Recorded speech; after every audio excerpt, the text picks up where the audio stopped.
Good morning. Today we learned that in March our economy created 431,000 jobs. Nice sound to it. We also learned that in January and February our economy created 100,000 more jobs than we previously had thought.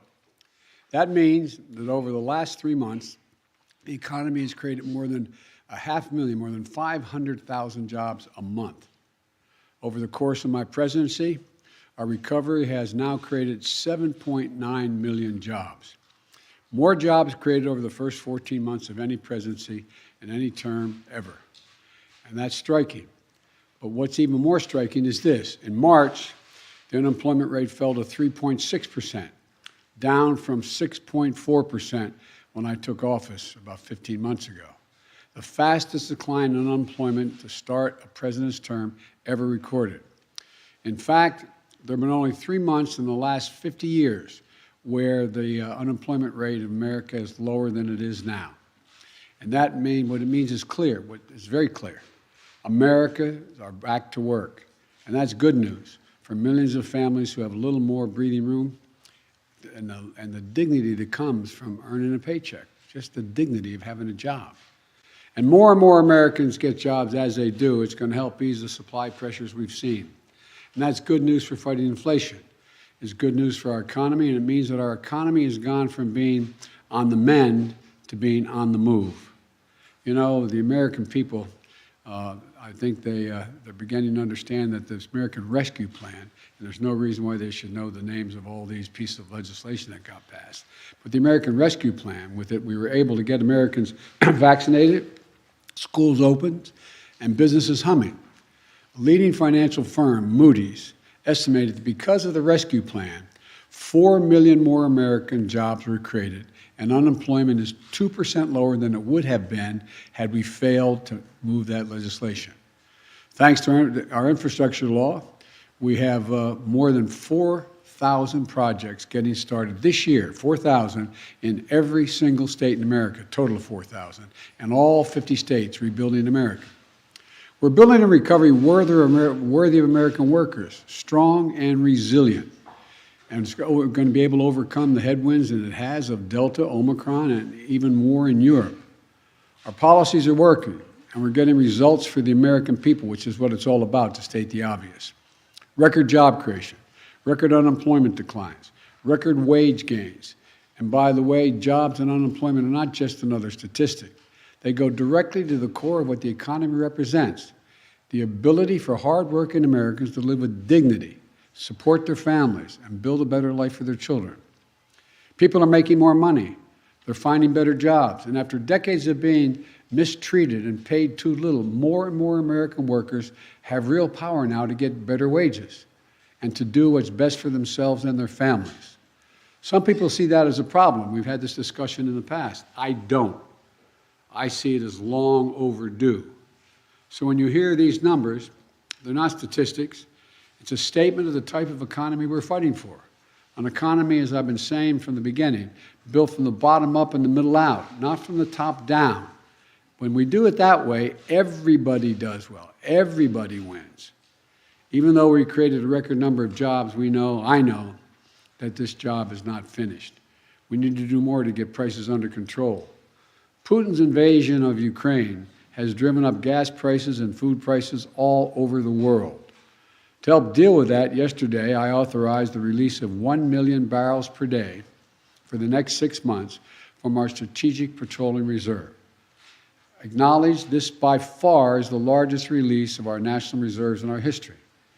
It is a wartime bridge, is the way I look at it, to increase our oil supply as we work with our U.S. oil producers to ramp up their production to get us through this period.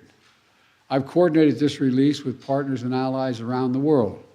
This morning, over 30 countries from across the world convened in an extraordinary meeting and agreed to the release of tens of millions of additional barrels of oil onto the market.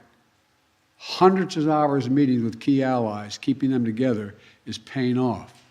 Nations are coming together to deny Putin the ability to weaponize his energy resources against American families, not only American families, but families in Europe and around the world. I've also made it a priority to get America's fiscal house in order. Under my predecessor, the federal budget deficit went up every single year, every year. As I committed when I was running this and I got here, we're going to turn that around. In fact, last year in 2021, we cut the federal deficit by more than $350 billion. And this year, in 2022, we're on track to cut the deficit by more than $1.3 trillion. $1.3 trillion. That would be the largest one-year reduction in a deficit in U.S. history. And it's particularly important now as we work to reduce pressures on inflation. That's what happens when you reduce the deficit. So here are the facts. It was the previous administrations whose reckless policies and mismanagement led to the record budget deficits. In my administration, that's getting the deficit under control. In fact, I just released my budget this week, and it shows going forward, we can cut the deficit by another $1 trillion over the next decade, while still making prudent investments in economic growth and climate and other equitable economic decisions. But to do that, we have to be willing to do something previous administrations and Republicans today refuse to do. We need to make sure corporations and the super wealthy begin to pay their fair share. Here's one example. Right now, billionaires, and there's not a whole lot of them in the country, maybe I won't give a number because I don't know for sure, they average less than 1%. But my point is billionaires pay an average rate of only 8% on their total income. A family led by a firefighter and a teacher can pay double that income tax rate, double what a billionaire pays, double the 8%. So my budget has a billionaire minimum tax, a 20% minimum tax that applies only to the top 1/100th of 1% of American households. Billionaire minimum tax is fair. And here's the deal. It raises $360 billion that can be used to lower costs for families and cut the deficit. I would add, nobody making less than you're tired of hearing me say it, but no one making less than $400,000 a year will pay a single penny more in federal taxes. As I've said in the past, I'm a capitalist. I have no problem with people making as much money as they are capable of making. But I'm asking you one simple question. Just pay your fair share. Pay your fair share, that's all. That's it. Just your fair share.